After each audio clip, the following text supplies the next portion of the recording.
Aimez-vous les enfants? Je suis père de famille. C'est un premier point. Et j'en ai assez vu dans mes recherches pour savoir ce que vaut l'enfant.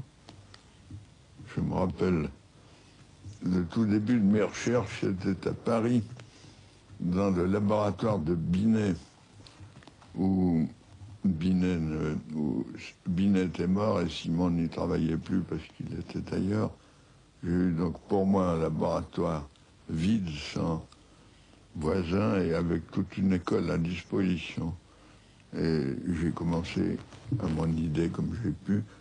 Et alors, pendant la récréation, je voyais deux gosses qui parlaient de moi, parce que l'un me désignait du doigt de loin.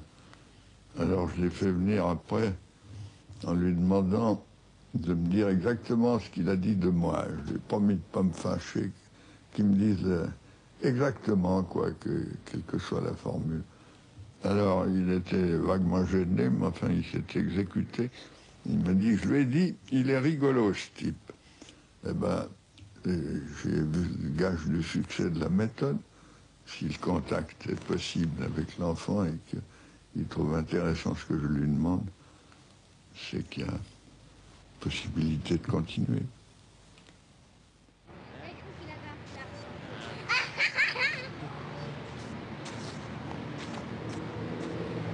Qu'est-ce que vous foutez? Il y a un canton. Regarde, il te regarde le cygne, hein? Il aimerait manger quelque chose. Ouais, je sais, du pain sec. Comment il fait pour rester comme ça sur l'eau, le cygne? Mais parce Pour ne que... pas couler? Parce qu'avec ses pattes, il... Avec ses pattes? Ouais, Oui. il bouge ses pattes, puis il reste sur place. Ah ah. Puis les bateaux à côté, comment ils font pour rester sur l'eau? Ils sont attachés. Oui, avec mais des ils n'ont chaînes. pas de pattes, les bateaux. Quoi? Ils ont des pattes, les bateaux? Les pattes, non. Des pattes, non. Et comment ils font pour rester sur l'eau, pour ne pas couler? Eh ben, ils ont un moteur dedans. Les moteurs, ils sont arrêtés en hiver. Ouais, oh, Oui. Et comment ils font pour rester quand même sur l'eau, pour flotter toujours? pour flotter Parce que le toujours. moteur, il ne marche pas, le moteur. Mais là, ils ont attaché des chaînes. Des chaînes. Hein? Et quand il veut couler, il coule un tout petit peu. Il coule un tout Quoi? petit peu. Parce que Et alors, ça, si c'est on- la soutien. Oui. Si on détache les chaînes, ça va couler. Oui, ça... Ça va couler au fond de l'eau. Oui, au fond. Puis si je jette ce caillou dans l'eau, il va couler. Bien sûr. Oui. Bien sûr Ouais. qu'il coule. Et comment ça se fait que le caillou il coule et puis le bateau il coule pas? C'est parce que le caillou, c'est moins lourd que le... C'est moins lourd que le bateau. Bateau. Oui. Alors les choses toutes légères, elles vont couler. Ouais. Et les choses lourdes, elles restent sur l'eau. Non, les choses toutes légères restent sur l'eau. Toutes légères. Par exemple, du pain, ça reste sur l'eau. Oui. Mais le caillou, il est léger, il sent, il est léger. Oh, il n'est pas si léger que ça, je le jette dans l'eau. Oui, si tu veux, jette-le. Il coule, tu vois. Et pourtant, il est quand même beaucoup plus léger que ce grand bateau-là. Comment est-ce qu'il fait, le bateau, alors? On ne va pas couler. Le bateau, quand il coule pas, je fais... C'est parce qu'il est lourd, ou bien? Je sais pas, parce que peut-être qu'il se retient. Il se retient. Peut-être qu'il tient sur l'eau. Oui. Mais le sucre, chaque fois qu'on le met dans quelque chose, bien sûr, qu'ils font. Ils font. On ne le voit plus. On ne le voit plus. Mais il reste quand même dans le thé, ou bien? Mais oui, Et qu'est-ce qui reste dans le thé? Le sucre ou seulement le goût? le goût et le sucre. Le sucre aussi. Oui, Attends, on va voir. Hein? On va mettre le sucre ça, comme je ça. peux le mettre. Oui, mais là-bas.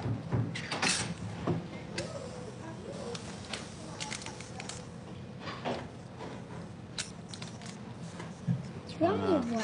On le voit. Et maintenant, tu remous. Renu. Remue. Comment on dit? Remue. Renuer. Renuer.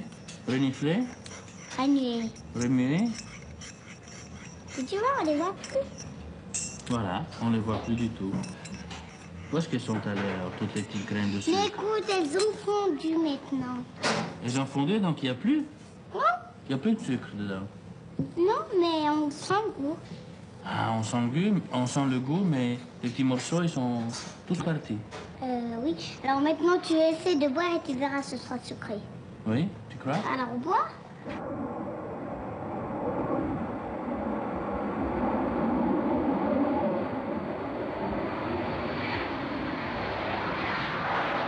Et il fait comment pour voler, l'avion? L'avion, ben, je sais pas, moi, il a un moteur. Il a un moteur, oui. Bah, Et ça évidemment. suffit pour voler? Mais il faut encore qu'on ait les clés, qu'on peut conduire, non? Ah oui. Mais alors une voiture, elle a un moteur aussi, hein? Mais bien sûr. Oui. Et pourquoi les voitures, elles volent pas alors? Parce qu'elles volent pas des voitures, elles ont des roues. C'est comme les avions, mais elles volent pas. Elles ont pas des trucs comme ça. Ah, des trucs comme ça. Oui, des ailes. C'est des ailes, oui. Alors les avions, ils volent parce qu'ils ont des ailes? Oui. Mais non, c'est parce qu'ils ont un moteur. Ben oui. Ben, un moteur qui fait voler. Oui. Ah. Et les voitures, ils ont un moteur qui fait pas voler. Bien sûr. Mhm. Puis les oiseaux, comment ils font pour voler? Ils ont Oh, pas de les moteur? oiseaux, ils ont des ailes qui bougent, bon. Ah. Non, tu Il y a as pas- pas vu des oiseaux qui volent, non? Mais oui, on en Ah, entend, pourquoi regarde, tu me là, demandes les encore oiseaux. ça? Oui. Et si on faisait un avion avec les ailes qui bougent? Eh ben, ils pouvaient pas voler. Ils pourraient voler quand même. Non, Pourquoi non. pas? Parce qu'ils pourraient pas. C'est comme ça. Pourquoi elles tournent? Je sais pas, à cause du vent. C'est le vent qui l'a fait tourner? Bien sûr, c'est du vent. Ah. Puis le vent, ça vient d'où le vent? Le vent, ça vient des arbres. Des arbres? Oui, bien sûr, monsieur. Comment ça? Explique-moi, comment ça vient des arbres? Mais quand les arbres se balancent, Ils font du vent. bien sûr. Sinon, on a froid à cause du vent. Et puis comment ça se fait que les arbres se balancent? Pourquoi ils se balancent? Mais parce qu'ils ont envie de se balancer, je sais pas, moi. Ah, ils ont envie de se balancer pour nous faire du vent à nous? Oui? Oui? Oui. Ah. Puis les nuages? Elles Les nuages? Les nuages, elles font du vent aussi ou pas? Non. Regarde Non. l'avion, là. Oh, il y a un petit avion qui va partir aussi. Non, il vient.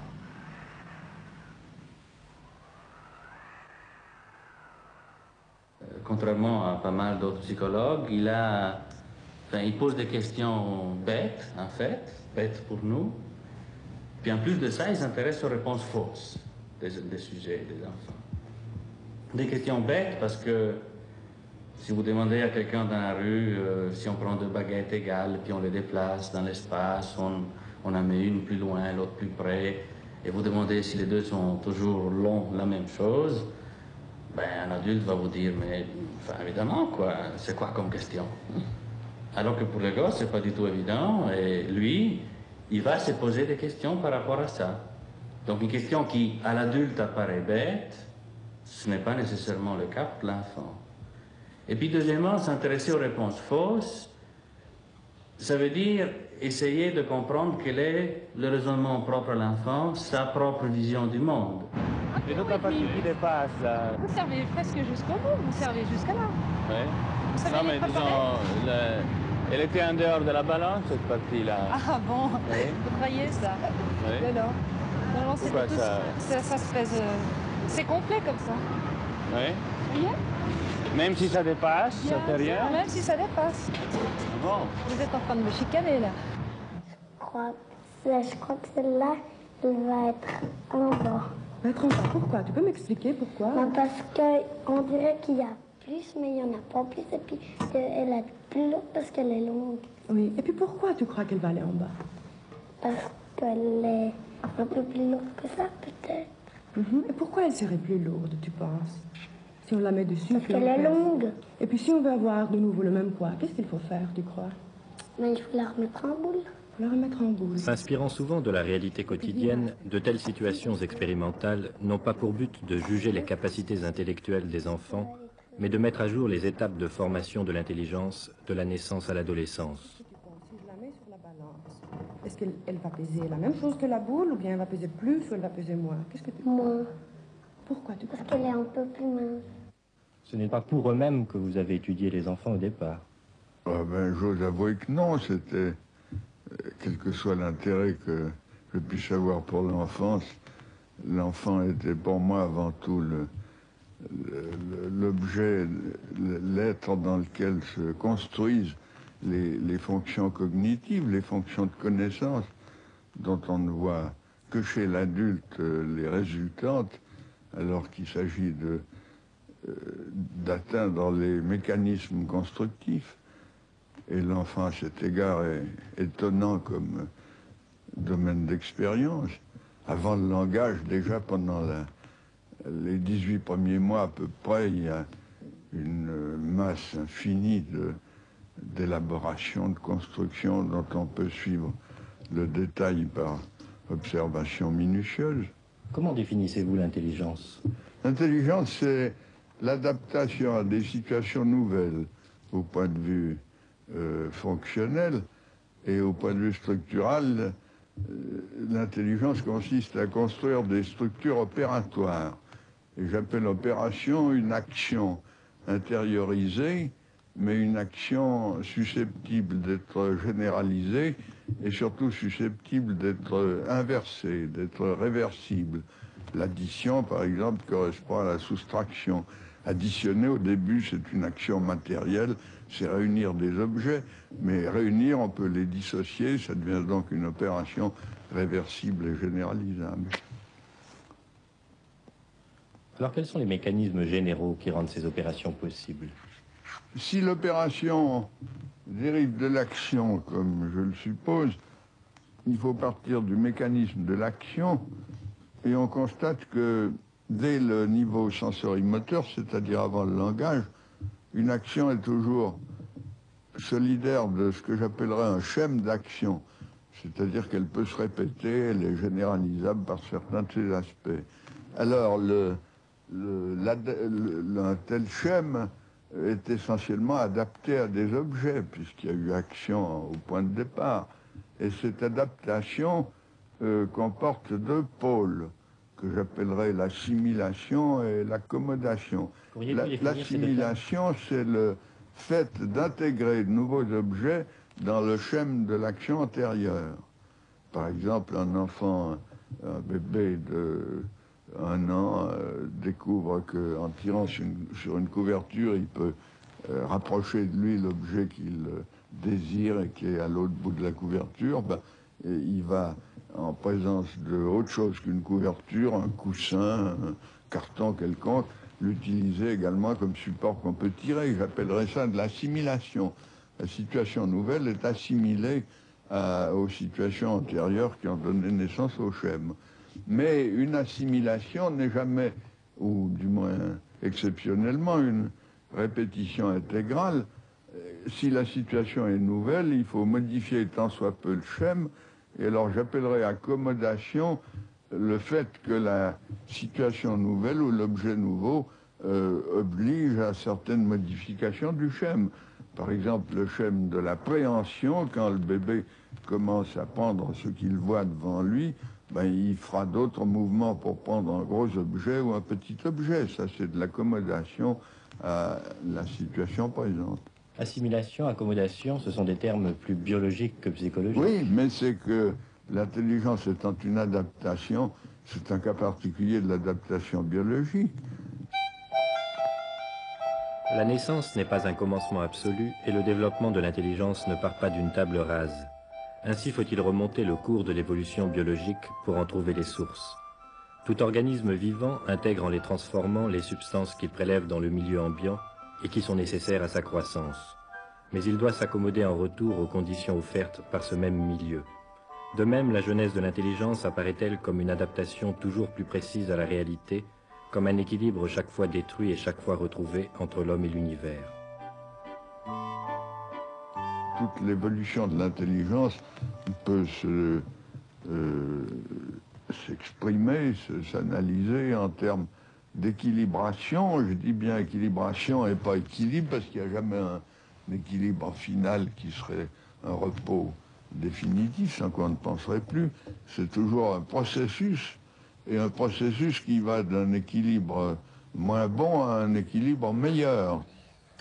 Le développement de l'intelligence est une construction continue comparable à l'édification d'un vaste bâtiment qui, lors de chaque adjonction, serait plus solide, ou plutôt au montage d'un mécanisme subtil dont les pièces atteindraient une souplesse d'autant plus grande que leur équilibre deviendrait plus stable.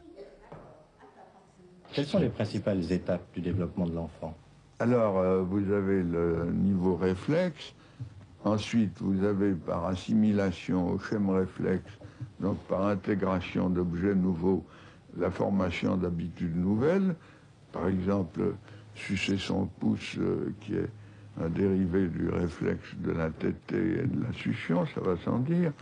Et puis après les premières habitudes, vous avez le moment où se coordonnent la vision et l'appréhension, ce qui permet à l'enfant de manipuler les objets et de découvrir par assimilation des propriétés. Puis ensuite, vous avez la découverte de moyens nouveaux, et puis finalement le début de la compréhension immédiate de certaines situations nouvelles. Alors là, le langage devient possible et commence une seconde période, vers 1 an et demi, 2 ans, qui est ce que j'appellerais la période représentative, parce que cette fois, c'est plus simplement de l'action sensorimotrice, donc perception et mouvement, et un point, c'est tout, mais il y a en plus l'intériorisation des actions sous forme de représentation, de pensée, mais une pensée qui, entre 2 et 7 ans en moyenne, reste préopératoire. C'est-à-dire qu'il n'y a pas encore les opérations dont nous parlions tout à l'heure, et ça se manifeste à toutes sortes d'indices, en particulier les non-conservations.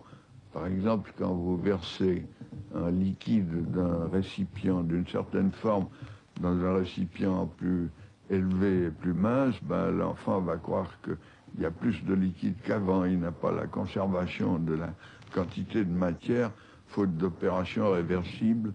Il ne voit pas que chaque modification dans un sens est compensée dans l'autre, ce qui augmente en hauteur, diminue en largeur, etc. Regarde bien ce que je fais maintenant, Sylvain.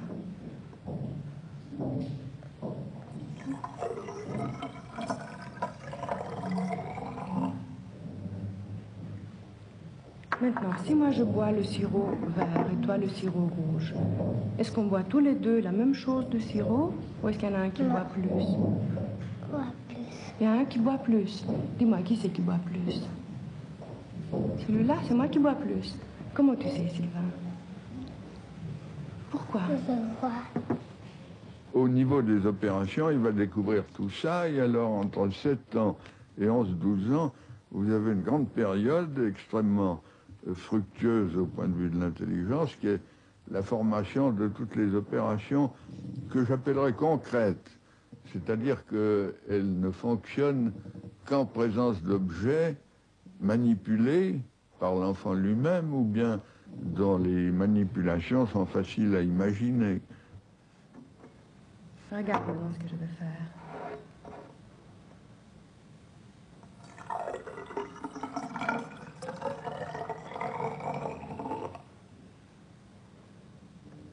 Qu'est-ce que tu penses maintenant? Est-ce qu'on a autant de sirop rouge qu'il y a de sirop vert, ou bien est-ce qu'il y a plus de rouge ou plus de sirop vert? Est-ce qu'on a la même chose beaucoup à boire? Oui, toujours la même chose. Toujours la même chose. Comment tu sais? Parce que les deux verres, ils étaient la même chose. Vous avez versé celui-là là-dedans, c'est toujours la même chose. Toujours la même chose. Avant, on avait vu que c'était la même chose. Ouais. Mais regarde, là, ça monte beaucoup. Là, ça va jusque là, le niveau. Là, ça dépasse. Ouais, parce que ça, c'est plus fin, puis ça, c'est plus gros.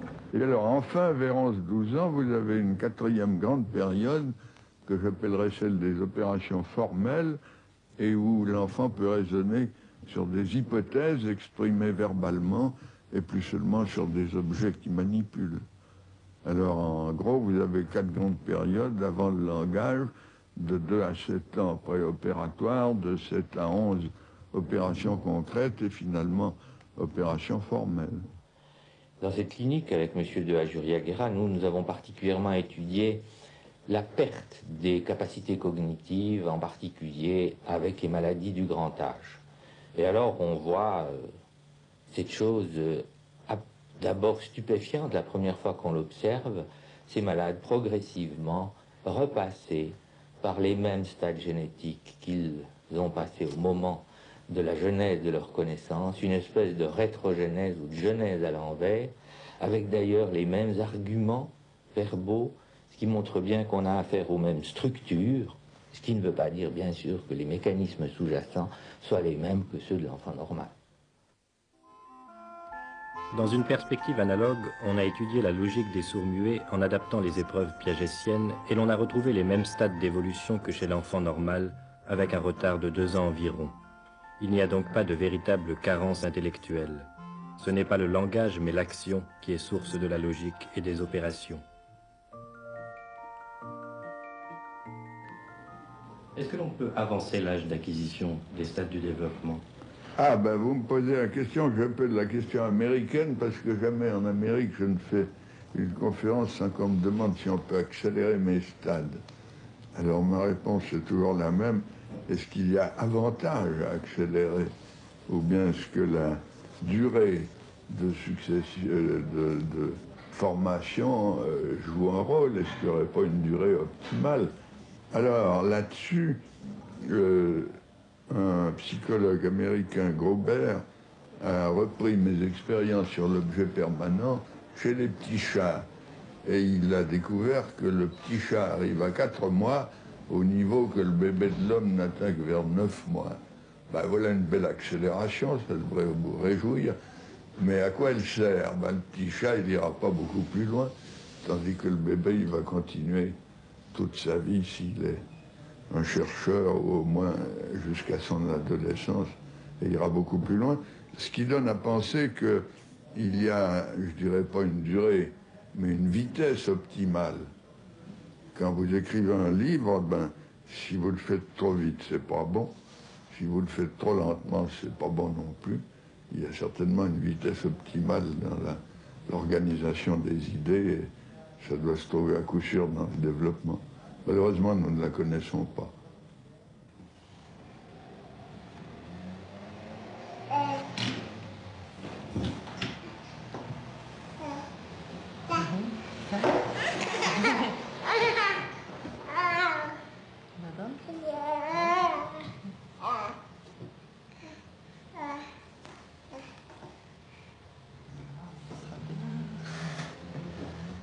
Revenons au nourrisson.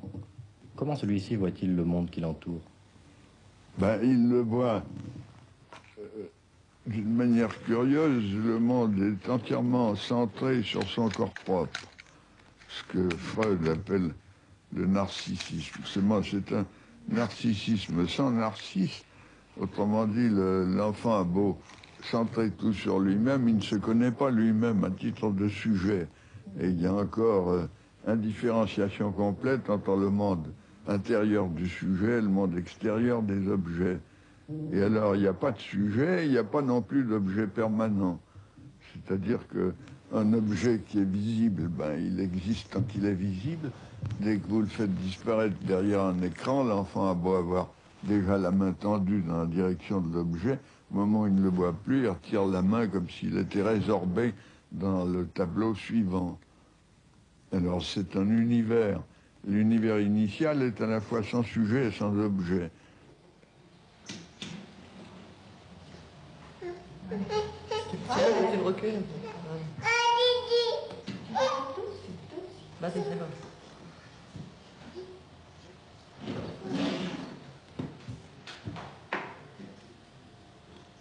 Tu tiens?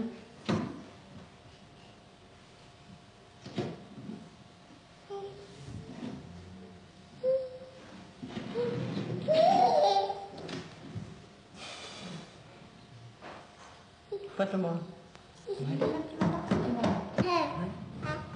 Ça, tu le tiens. Ça.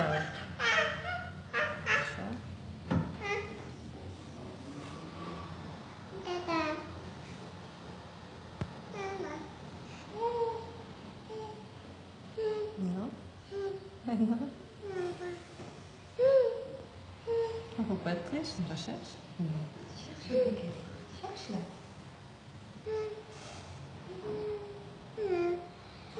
Dans quelles circonstances avez-vous été amené à étudier l'objet permanent pour la première fois? La première fois, c'était un hasard heureux.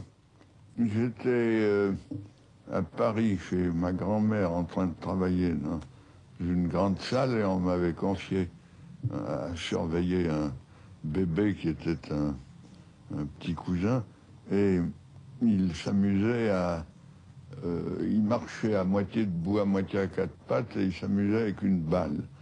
Alors la balle, à un moment donné, a roulé sous un fauteuil. Il est allé la chercher, pas de problème parce qu'elle était visible. Après quoi, la balle a roulé sous un canapé qui était bas avec des franges. Il l'a cherché là, mais comme on n'y voyait rien sous le canapé, il ne l'a pas vu. Alors je l'ai vu se relever et sans hésiter aller directement au fauteuil pour retrouver la balle sous le fauteuil, puisqu'une fois elle avait été sous le fauteuil. Alors c'est un début de permanence, c'est entendu, mais encore lié à l'action propre, l'objet là où l'action a réussi, et indépendamment du groupe des déplacements dont je parlais tout à l'heure. Alors je me suis dit, quand j'aurai des enfants, la première chose à faire est d'étudier les étapes de cette permanence de l'objet qui n'a pas l'air inné du tout, comme elle l'est chez certains animaux, mais qu'il s'agit de construire. Cette scène, des centaines de milliers de gens l'avaient vue avant vous. Et ils n'en avaient rien tiré. Ah ben écoutez, le hasard ne fait jamais rien en science si on ne se pose pas des problèmes. Le hasard est instructif dans la mesure où on a des questions préalables. Il en va donc du chercheur comme de l'enfant pour lire le réel. Ah bien entendu. Il faut l'intégrer dans bien les entendu, structures. n'est-ce pas? C'est pas la pomme qui est tombée à côté de Newton qui a produit la gravitation, sans quoi Adam aurait déjà pu la découvrir en voyant tomber des pommes. L'intelligence propre aux 2 premières années de la vie ne porte que sur la coordination des actions, elle n'est que pratique. Le primate se situe sans doute à ce niveau. Les expériences classiques, du même type que celle-ci, ont montré que le chimpanzé est parfaitement capable d'utiliser un bâton comme moyen terme pour atteindre la banane convoitée. Tout comme le bébé de 10 mois, il sait aussi retrouver une bille dissimulée sous un écran, malgré les inversions de position. Les débuts donc sont prometteurs, mais ensuite tout se bloque, il n'ira pas plus loin. Ce qui lui manque, c'est la fonction sémiotique. Grâce à l'image mentale, au langage, le bébé va pouvoir intérioriser ses actions sous forme de pensée, et cette possibilité de représentation lui ouvrira des perspectives presque illimitées. Le primate, quant à lui, reste à la frontière. Encore une fois. C'est pour lui d'ailleurs que ce dispositif a été imaginé avant d'être étendu aux enfants. Dans cette situation, la découverte de l'objet caché sous un écran pose des problèmes complexes et exige une sorte de reconstruction. S'il n'y a que 2 boîtes disposées symétriquement sur le cylindre, l'enfant peut en suivre les déplacements. Aussi n'éprouve-t-il aucune difficulté à retrouver la bille. Voilà. Mais avec 3 boîtes trop rapprochées, la référence perceptive n'est plus possible et l'enfant doit se représenter les positions relatives des boîtes les unes par rapport aux autres, ce qui n'est guère possible avant 3 ans et demi, 4 ans. Même si l'on place la bille dans la boîte du milieu, cet indice absolu pour l'adulte n'en est pas un pour lui. Ainsi, la notion d'un objet situé entre 2 autres, si primitive soit-elle, n'a rien d'inné et doit être construite.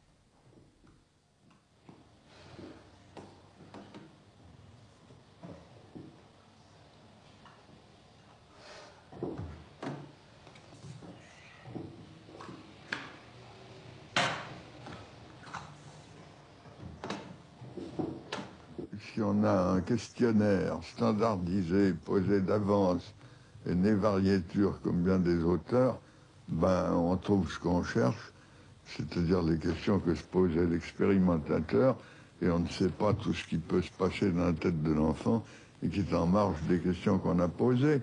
Par conséquent, pour étudier l'enfant, il faut une méthode beaucoup plus souple, qui est voisine de la méthode clinique des psychiatres, n'est-ce pas?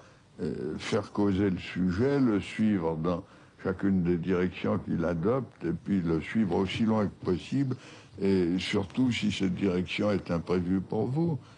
Et se garder d'avoir un questionnaire standard sans quoi on ne trouvera jamais rien de neuf. Et ce qui vous intéresse, ce ne sont pas les performances. Ben si, les performances, mais c'est surtout le processus qui y conduit. Alors ce processus, le test n'atteint que les performances, tandis qu'une méthode de conversation libre permet d'atteindre les processus. De voir comment l'enfant invente, souvent en cours d'interrogatoire sous vos yeux même. Alors Nadine, tu veux faire un jeu avec moi? Oui. Hein? C'est quoi tout ça ici? Des puces. Oui, des puces? Oui. Hein? Chez bébé, on en a chez ma mémé. Des grosses puis des petites. Très bien, regarde bien ce que je vais faire.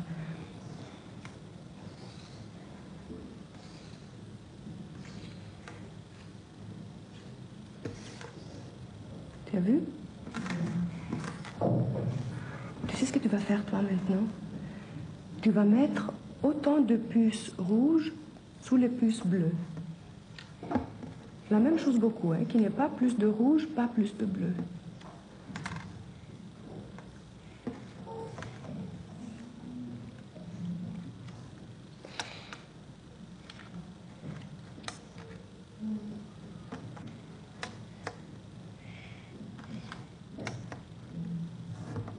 Si toi, tu choisis les rouges, et moi, je choisis les bleus, est-ce que chacune de nous a la même chose beaucoup que l'autre? Regarde bien. Oui. Oui? Est-ce que pour chaque puce bleue, il y a une puce rouge? Oui. Comment tu sais? Parce que moi, j'en ai mis une. Oui? Alors pour chaque puce bleue, il y a une rouge? Oui. D'accord. Regarde bien maintenant ce que j'ai fait, hein? Regarde bien.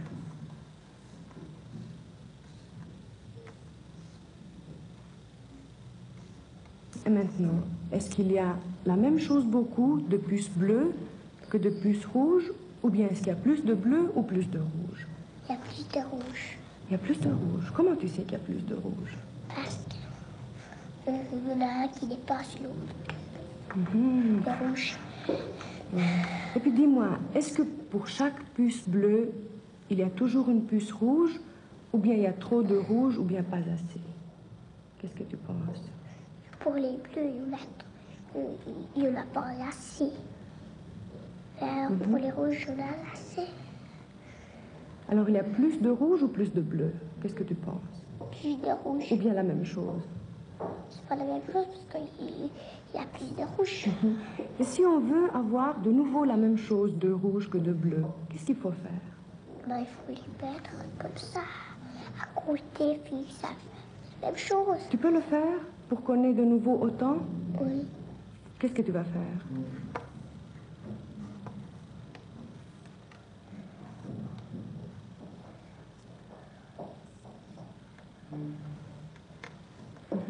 Maintenant, on a la même chose de nouveau. Oui.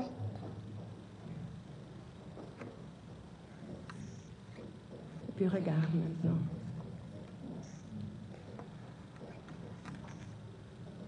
Maintenant, qu'est-ce que tu penses? Est-ce qu'on a autant de bleu que de rouge, ou bien on a plus de bleu, ou bien plus de rouge?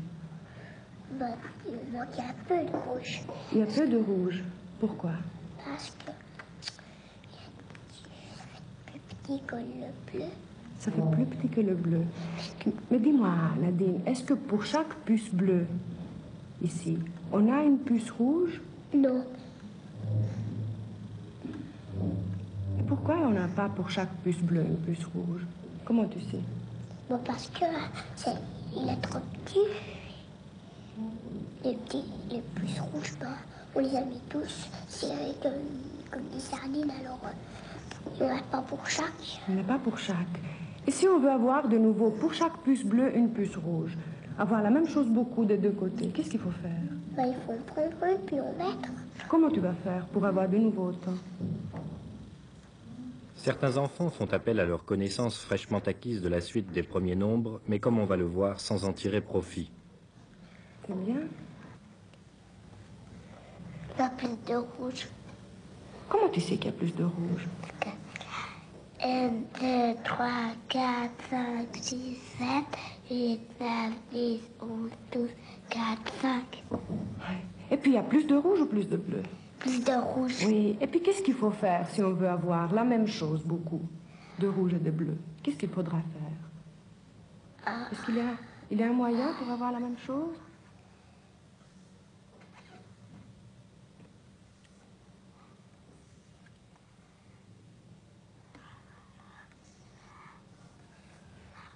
Oui.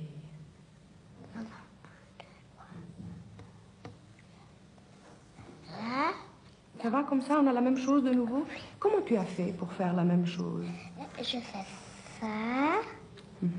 Pour Béatrice, le nombre n'est pas encore moyen de comparaison, mais simple récitation. Cela dit, l'attitude de ces enfants est paradoxale. Ils parviennent fort bien à mettre un jeton rouge en regard de chaque jeton bleu et à conclure de cette correspondance terme à terme à l'égalité des deux collections. Mais il suffit d'élargir ou de rétrécir l'une d'entre elles pour que l'enfant, qui a cependant bien vu que l'on n'ajoute ni ne retranche rien, se mette à nier l'égalité qu'il a lui-même construite. Bref, il y a égalité tant qu'il y a correspondance visuelle ou optique, mais cette égalité ne se conserve pas par correspondance logique. D'où l'intérêt exclusif porté aux frontières et au dépassement, l'enfant ne mettant pas encore en relation la longueur de la rangée et les intervalles entre les jetons. Il n'y a pas encore d'opération rationnelle, mais simple intuition. Bravo, Béatrice. Je fais pas cela. Ceux-là, on les a laissés, on a joué seulement avec ceux-là. C'est l'intelligence naturelle de l'enfant qui vous intéresse. Comment parvenez-vous à la distinguer de ce qui est appris, à l'école par exemple? Oh, mais ça, on le voit tout de suite. Dans une interrogation d'enfant, ben, tant qu'il est spontané, il a un tout autre ton, une toute autre allure. Quand il se met à utiliser des notions scolaires, c'est curieux, mais même sa voix change. Et puis, d'après ce qu'il dit, alors on voit tout de suite. Par exemple? Et, ben, par exemple, nous avions fait des recherches sur ce que devient un morceau de sucre une fois fondu, et ce qui reste sous forme de petits grains dans l'eau, etc. Ben, une réponse fréquente était ça devient liquide. Ça devient des tout petits grains, mais eux se liquéfient. Alors, je me rappelle deux gosses qui avaient des connaissances acquises au dehors. Un m'a dit, je sais bien ce que c'est des atomes. Je dis, très bien, alors qu'est-ce qui devient de ces atomes quand on ne voit plus rien? Ben, ils deviennent de l'eau. Et puis un autre m'a même dit, puis les atomes, il y a encore plus petit, il y a des neutrons. Il connaissait le terme de neutrons, il avait 6 ans, quelque chose comme ça. Je lui dis, parfait, alors ces neutrons, qu'est-ce que ça devient? Ben, ça devient de l'eau. Autrement dit, le vocabulaire était autre, il récitait quelque chose sur ce point, mais ça ne changeait rien à la manière de raisonner. 1, 2, 3. Quoi de plus enraciné dans tous les actes de notre vie quotidienne que la mesure? Quoi de plus naturel en somme? Pourtant, savoir reporter un étalon autant de fois qu'il est nécessaire sur une surface à mesurer n'est pas un cadeau du bon Dieu, mais le fruit d'une lente élaboration. Historique d'abord, ces arpenteurs égyptiens sont encore de bien piètres géomètres, et la découverte progressive par la société humaine d'une mesure rigoureuse, l'enfant doit la refaire en quelque sorte pour lui-même. On dirait que c'est une tour qu'on a mise sur une colline. Ouais, tiens. Et alors toi, tu peux construire ici, dans le pré, une tour exactement de la même grandeur que celle-là. Ouais. Alors, je te donne tout ça. Tu peux faire tout ce que tu veux. Vas-y. Tu construis là.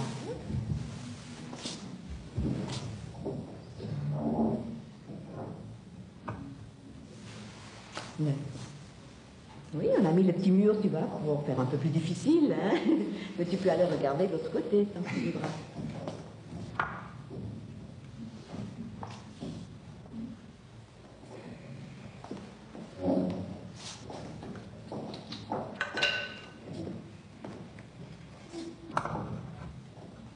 Et sans aller regarder, tu pourrais construire de la même grandeur? Tu crois pas?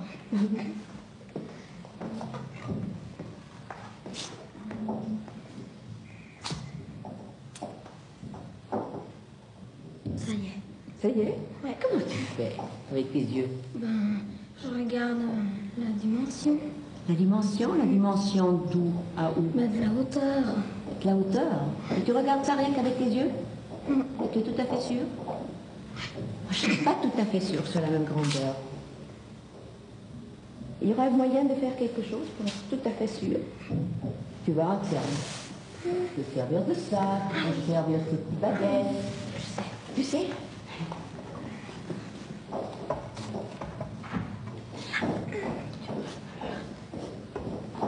Non, c'est pas encore de la même hauteur.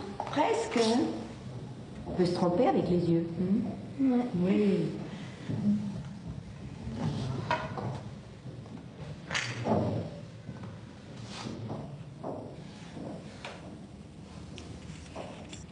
Je vais compliquer un peu les choses. Je vais la faire plus grande, hein? Et puis, on va voir si toi, tu peux de nouveau faire une tour tout à fait pareille, la même grandeur. Et cette fois-ci, je te donne que ça pour regarder. Comment est-ce qu'on va faire?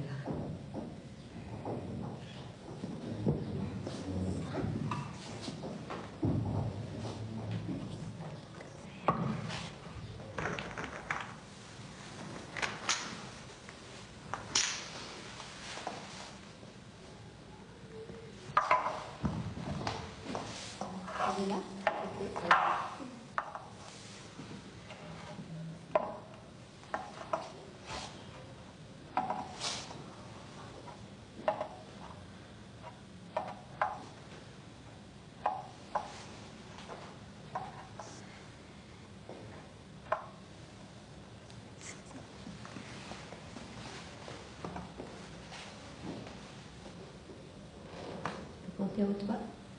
2, 3, 4, 5, 6, 7. Elle est plus grande, celle-là. Plus grande, hein? Ah bon, bah, tu as trouvé un truc, hein, pour mesurer. Vous avez pu voir que Patrick découvre effectivement la possibilité de construire un mesurant. Vous avez vu que d'abord, il s'était servi une baguette qui était plus longue que la tour modèle. Il a su, avec ses doigts, marquer la hauteur du modèle et transporter alors son mesurant sur sa propre construction pour se rendre compte que sa propre construction n'était pas d'égale hauteur que la tour modèle. Patrick a fait mieux encore. Patrick était aussi capable de prendre un tout petit mesurant quelconque et de le déplacer autant de fois qu'il était nécessaire, d'abord sur sa tour modèle et ensuite sur sa construction. Donc là, c'était véritablement la découverte. Ça va, c'est là? Ou ça va pas très bien? Ça va pas. Pourquoi pas? Parce que c'est trop petit. Parce qu'elle est trop petite? Et celle-là, tu crois que ça va? Elle est trop grande. Elle est trop grande. Ça va pas. Ça va pas? Tu peux pas s'en servir? Alors, qu'est-ce qu'on va faire? Et avec ça, on pourrait? Non, c'est trop petit. C'est trop petit. Et avec tous les petits là, est-ce qu'on pourrait? C'est une grande quand même. Ah, vas-y.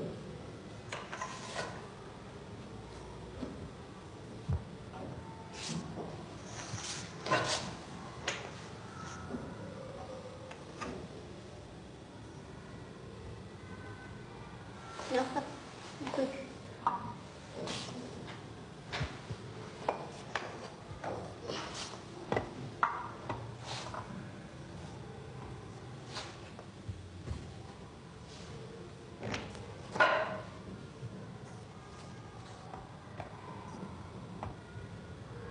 Oui, On peut. Et maintenant, on sait que c'est la même grandeur que là-bas? Oui. Daniel, à l'âge de 6 ans, elle ne pouvait pas encore se servir d'un mesurant plus grand ni plus petit, comme elle a dit. Et Daniel, qu'est-ce qu'elle a fait? Elle a construit elle-même un mesurant avec ses petits plots de la même grandeur que ce modèle, mais elle n'avait pas encore l'idée de s'en servir comme une mesure. Elle ne l'avait pas encore transporté sur sa propre construction. Ça, c'est encore une autre possibilité. Seulement, ce qui arrive aux petits, c'est que lors du transport, ils écartent les mains, ou tout simplement, certains enfants les mettent dans les poches. Donc, il n'y a pas encore une conservation du mesurant. Oui? Tu sens ça dans tes mains? Voilà. Voilà, tu crois que c'est la même grandeur? Non. Non? Certains même disent, mais je l'ai gardé dans mes yeux. Et ensuite, je regardais de nouveau, et je l'ai eu dans mes yeux. Alors je sais, même si les différences sont assez considérables. Tu crois que ça y est? Oui. Oui? C'est la même grandeur? Oui. La même grandeur, la tour rouge, hein? Qui est la même grandeur dans les deux cas, hein? Oui, tu crois? Oui. Oui, tu es tout à fait sûr? Qu'est-ce qu'on peut faire pour être sûr que c'est la même grandeur? Regardez là.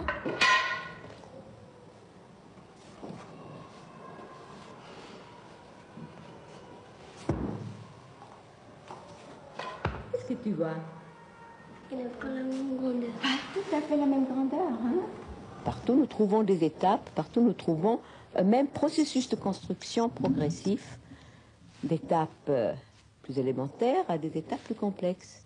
Et ces modes élémentaires de formation de la connaissance ont bien un caractère d'universalité. Je crois que oui. Il ne s'agit pas simplement d'un enfant X, d'un enfant Y, il s'agit de certaines lois fondamentales qui sont sous-jacentes à la construction de la pensée humaine. Nous le trouvons ici, nous le trouvons aussi dans d'autres sociétés humaines, des mêmes modes de construction pour tous ces processus fondamentaux. Les enfants se ressemblent étonnamment les uns aux autres, du point de vue de ces fonctions cognitives. Je ne dis pas du point de vue de la personnalité et du caractère, mais du point de vue des mécanismes de formation de l'intelligence, c'est tout à fait frappant de voir les ressemblances entre les sujets que nous étudions. Et pas seulement au tout début, mais prenez un enfant moyen de 5 à 7 ans, vous retrouvez chez tous les enfants de 5 à 7 ans, sauf les très avancés et sauf les retardés, bien sûr, mais dans les moyennes, vous retrouvez avec une étonnante précision les mêmes réactions. Cette convergence des réponses, c'est sur les enfants genevois que vous l'avez trouvée. Ah oui, mais Dieu soit loué, on a fait ces derniers temps toutes sortes de recherches dans d'autres populations que les genevois. On en a fait en Afrique, on en a fait en Asie, on en a fait à Haïti, on en a fait chez les Esquimaux du Canada, etc. Et partout, on retrouve les mêmes stades. C'est-à-dire qu'il faut préciser ici une distinction importante. Il y a l'ordre de succession des stades, et puis il y a l'âge moyen auquel un stade est atteint. Alors l'âge moyen varie bien sûr. Dans des sociétés peu développées, vous pouvez avoir du retard. En Iran, par exemple, chez les analphabètes de la campagne, il y a un retard de 3 ans en moyenne sur ce que nous trouvons à Genève ou sur ce qu'on trouve à Téhéran dans un milieu urbain.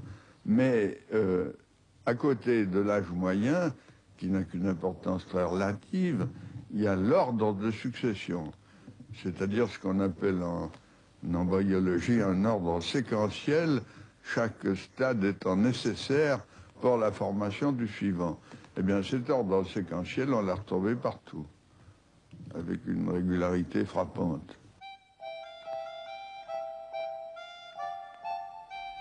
Les variations observées dans l'âge d'acquisition des stades de l'intelligence sont parfois fort instructives d'un point de vue sociologique.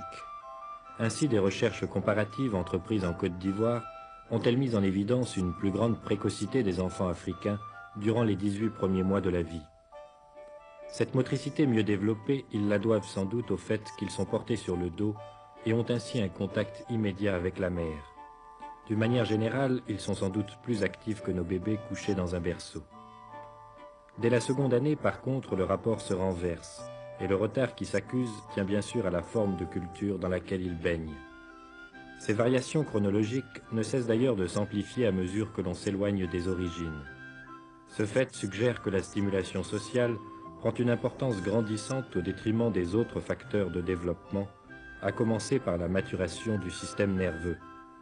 Celle-ci n'en joue pas moins un rôle essentiel, déterminant notamment l'ordre de succession des stades, dont la construction prolonge au niveau mental ce que l'embryologie accomplit sur le plan physique.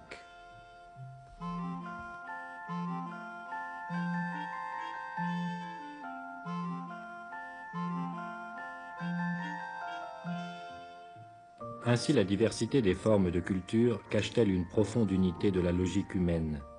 Et si les capacités propres à tel enfant sont pour une part innées, la connaissance même en ses formes élémentaires n'est pas donnée. Elle apparaît au contraire comme une construction continuelle et ascendante.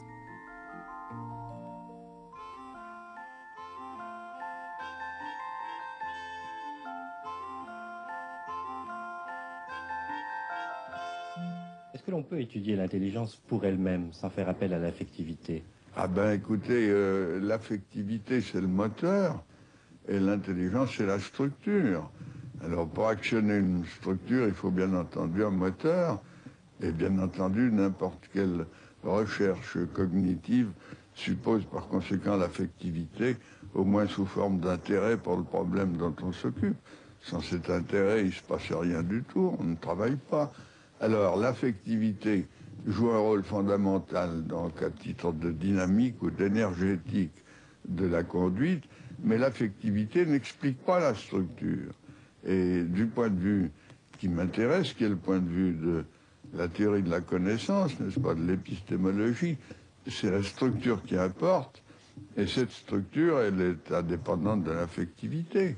Elle fonctionne uniquement sous l'effet de l'affectivité, mais en tant que structure, elle se bâtit par des lois structurales qui sont les lois de l'intelligence, de telle sorte qu'il n'y a pas besoin de s'occuper de l'affectivité, ce qu'on me reproche souvent, mais je ne suis pas psychologue pour la psychologie, je suis psychologue au service de l'épistémologie, ce qui est différent.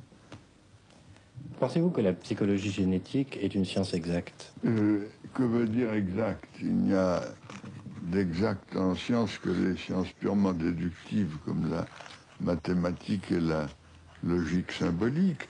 Une science expérimentale, à partir de la physique jusqu'à la biologie, c'est une science qui procède toujours par approximation successive, mais là, je crois qu'il n'y a aucune différence entre la psychologie biologique et les méthodes du biologiste. C'est l'expérimentation, c'est le contrôle des faits par des contre-épreuves, etc. Et en ce sens, on peut parler d'une science. Mais exact, je le répète, il n'y a que les mathématiques qui le soient. Vous avez enseigné la philosophie avant de réaliser ce que vous avez appelé une déconversion. Alors qu'est-ce qui sépare, à votre avis, approche philosophique et scientifique des problèmes? Ce qui sépare la science de la philosophie, c'est, me semble-t-il, deux choses. Premièrement, ne chercher que des questions pour lesquelles il y a une réponse possible avec des méthodes communes à tous les chercheurs, autrement dit des méthodes de vérification ou bien expérimentales ou bien déductives si c'est affaire de mathématiques. La deuxième différence entre science et philosophie, c'est que la philosophie vise la totalité du réel, et du réel pas seulement sous l'angle des connaissances proprement dit, mais sous l'angle des valeurs, et par conséquent suppose un engagement de la personne dans cette vision de l'univers. Et alors, d'un tel point de vue, il n'est pas possible de délimiter les problèmes. Un problème est toujours solidaire de tous les autres, et en particulier des évaluations morales, idéologiques, etc. Par conséquent, l'accord des esprits n'est pas possible, et étant donné qu'il y a plusieurs évaluations légitimes en face de l'existence et de la vie en général. On n'est plus dans le domaine de la science, mais dans celui de l'idéologie. L'idéologie a souvent un sens péjoratif. Je dirais qu'on est en présence d'une sagesse, comme le veut l'étymologie même du mot philosophie. Sagesse, c'est-à-dire une prise de position raisonnée. Raisonnée, bien entendu, c'est-à-dire qu'il y a une part de connaissance, mais subordonnée à des engagements et à des jugements de valeur ce qui n'est pas le cas en science. Alors en psychologie génétique, nous n'avons comme aucune tentation même d'introduire des jugements de valeur. L'enfant raisonne avec sa logique, l'adulte avec la sienne, et on voit l'évolution de l'une à l'autre. L'une n'est pas plus vraie que l'autre, ce sont des étapes. L'intérêt de la perspective piagétienne n'est pas seulement théorique. Elle permet en fait une sorte de diagnostic du raisonnement de l'enfant normal. D'autre part, la mise en lumière de l'activité du sujet comme moteur de toute connaissance influence déjà largement la recherche en pédagogie et bouleverse des traditions solidement ancrées. L'intelligence, dit Piaget, se structure en fonctionnant. Et d'ajouter, chaque fois que l'on apprend quelque chose à un enfant sans le faire participer, on l'empêche de le découvrir lui-même.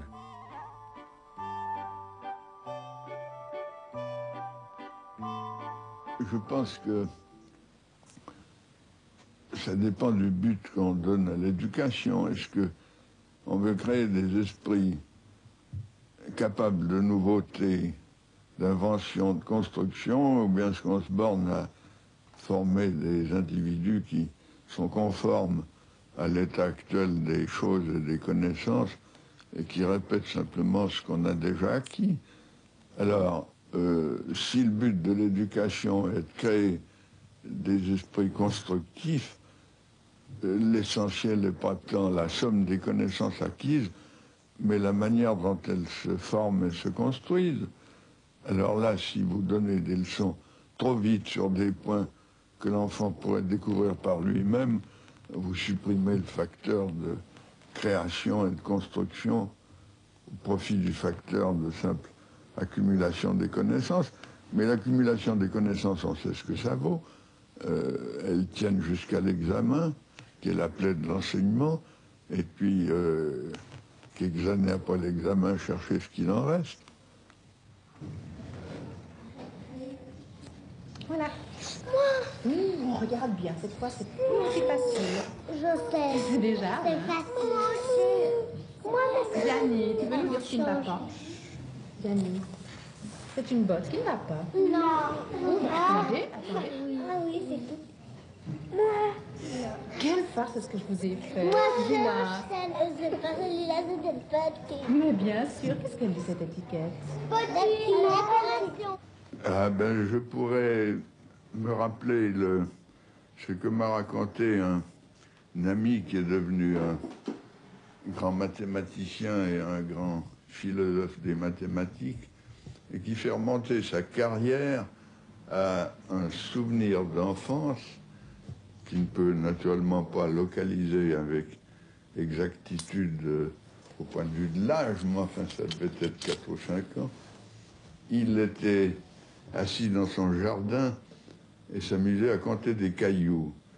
Et pour cela, il les avait mis en rangée, mettant de 1 à 10. Après quoi, il a eu l'idée de les compter à l'envers. Il est parti du dernier, il est revenu au premier, et à son grand étonnement, il a de nouveau trouvé 10. Alors, trouvant de nouveau 10, il a commencé à varier les positions. Il les a mis obliquement, il les a mis en cercle surtout, et il a de nouveau trouvé 10 en parcourant le cercle dans les deux sens. Et alors, ça l'a plongé dans un grand enthousiasme. En fait, il avait découvert ainsi que l'action de la numérotation, donc de constituer un tout cardinal, est indépendant de l'ordre. Il a pratiquement découvert la commutativité de l'addition. Ben voilà un exemple où la découverte d'un enfant spontanément faite par lui-même, n'est-ce pas, est bien supérieure à ce que cet enfant aurait acquis si on lui avait expliqué la chose du dehors.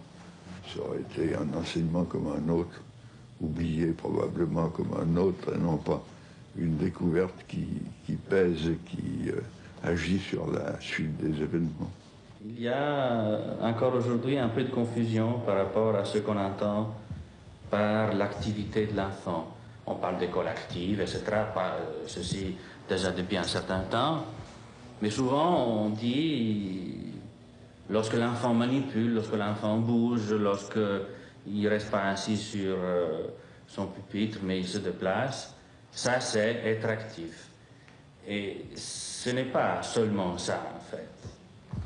Être actif, ça veut dire rechercher activement les informations que la réalité nous offre.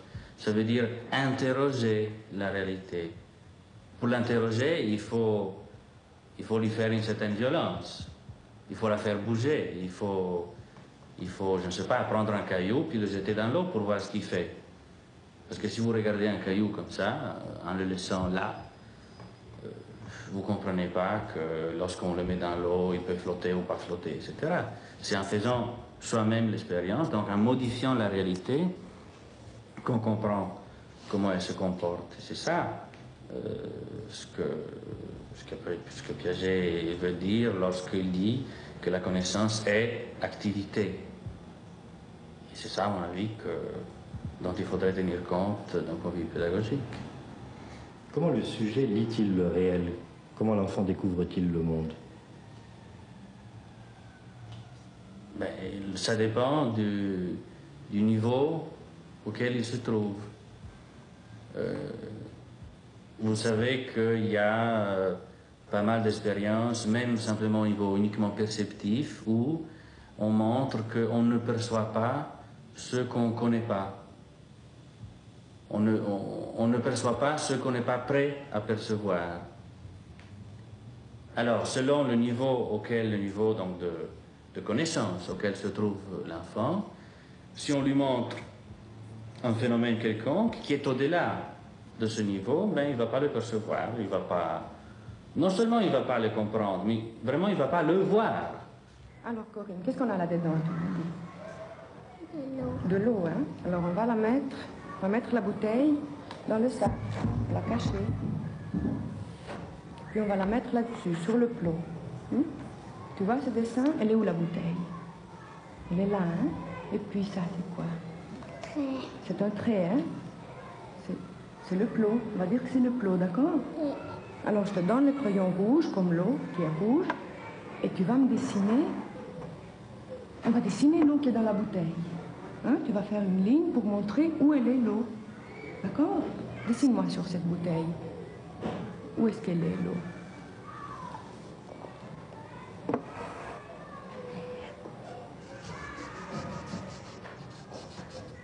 Tu peux faire une ligne pour montrer jusqu'où elle arrive, l'eau? Jusqu'où elle arrive. Très bien. C'est très bien. Regarde. Tu vois la bouteille de nouveau, hein? Elle est comment cette fois, la bouteille? Elle est comme ça. Tu vois? Oui. Hein? Tu peux me dessiner une ligne pour montrer comment elle est l'eau dans la bouteille? Jusqu'où elle va? Comment elle est? Tu vois comment je tiens la bouteille? Comme ça. Très bien. Et puis l'eau, elle est où? Tu me montres juste, tu fais une petite croix pour montrer où elle est. Hein? Là, oui. Voilà. Je la pose comme ça cette fois, d'accord? Elle est comme ça. Alors tu vas dessiner de nouveau une ligne avec une petite croix pour montrer où elle est l'eau. Dessine voir. Tu fais une ligne et puis la croix.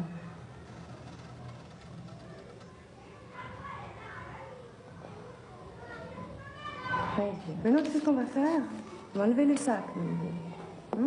On va voir l'eau. D'accord?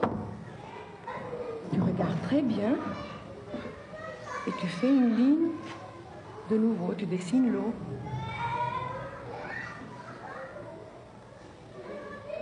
Juste, hein? Très bien. Après, on remplit. Tu veux? Hein? Après. Maintenant, tu vas bien voir, parce qu'il n'y a plus le cache, il n'y a plus le sac. Hein? Tu vas bien regarder l'eau. Et puis tu vas dessiner. Regarde bien, bien. Alors, tu me dessines? T'as bien vu, hein?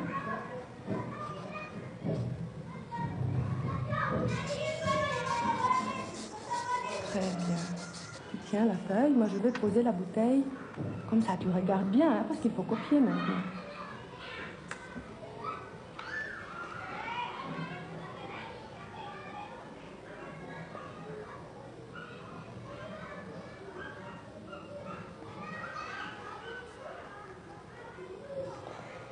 Maintenant, tu sais ce que tu vas me dessiner ici? Une maison. Hein? Une belle maison avec un toit. D'accord? On pourrait se demander si les difficultés rencontrées par l'enfant ne tiennent pas pour une part au caractère un peu technique de l'épreuve proposée. En fait, il n'en est rien et cette absence d'un système de référence se manifeste aussi dans ses dessins spontanés.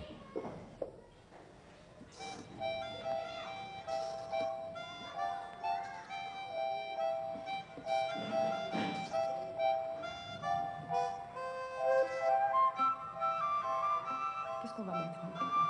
Elle est très belle, mais qu'est-ce qu'on va mettre encore? Oui. Chenille, oui.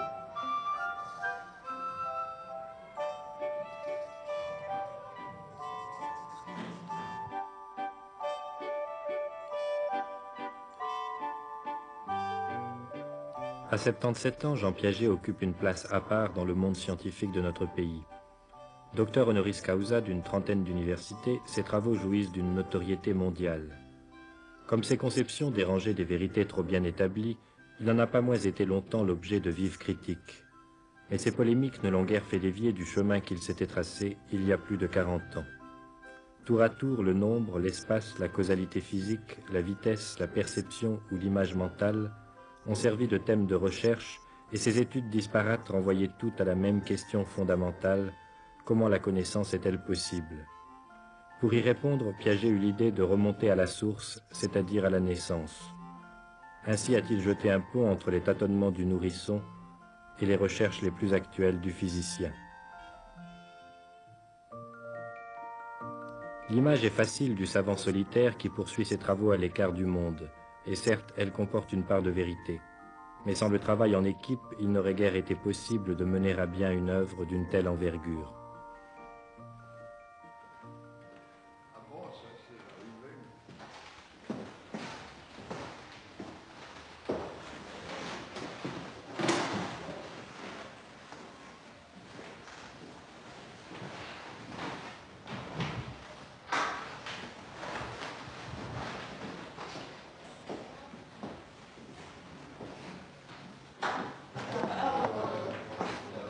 Chaque lundi, Jean Piaget anime les réunions du Centre d'épistémologie génétique qui continue de représenter une aventure intellectuelle unique en son genre. C'est pour animer un cerveau ralenti, Il s'agit de faire coopérer autour d'un même sujet des spécialistes venus des horizons les plus divers, logiciens, mathématiciens, physiciens, biologistes et psychologues, chacun apportant l'éclairage qui lui est propre. Extraordinaire souci de vérification, voulant un jour préciser les influences respectives de l'hérédité et du milieu dans l'adaptation biologique, Piaget se livra à quelques 80 000 observations différentes sur l'espèce choisie avant de formuler la moindre hypothèse. Même à 7 ans, il commence. Ben, je comprends. Comme dit Albach, pour l'adulte, il nous faut un brin de réflexion déjà pour voir que au plus 1 veut dire 0 aussi bien que 1. Et alors, c'est pas ça qu'il faut faire. C'était utile peut-être d'avoir fait l'analyse linguistique, mais ce qu'il vous faut faire, quand votre maman sort et revient avec quelque chose à distribuer, ben, qu'elle distribue d'une manière telle que ça réalise votre au plus 1 ou au moins 1, et vous demandez à l'enfant de l'écrire.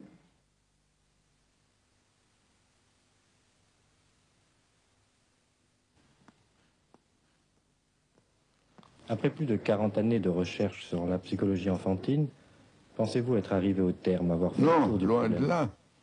Très loin de là. Tout nouveau problème, toute nouvelle solution engendre de nouveaux problèmes, comme partout. Il vous faut donc poursuivre. Bien sûr. Avec allégresse.